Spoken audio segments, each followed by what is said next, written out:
tricky, but nonetheless very valuable etude to try on violin. This etude is packed with double stops, obviously. It's thirds, fourths, fifths, sixths, octaves, you name it. It's basically packed with everything, but mostly thirds. I think he's really trying to drive the point home that thirds are very important to learn violin, and it's valuable to try.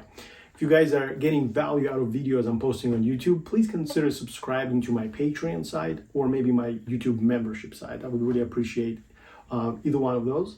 It provides support for me to purchase strings, to rehair the bow, to buy supplies, to buy books, and continue to provide you with quality content here on YouTube free of charge.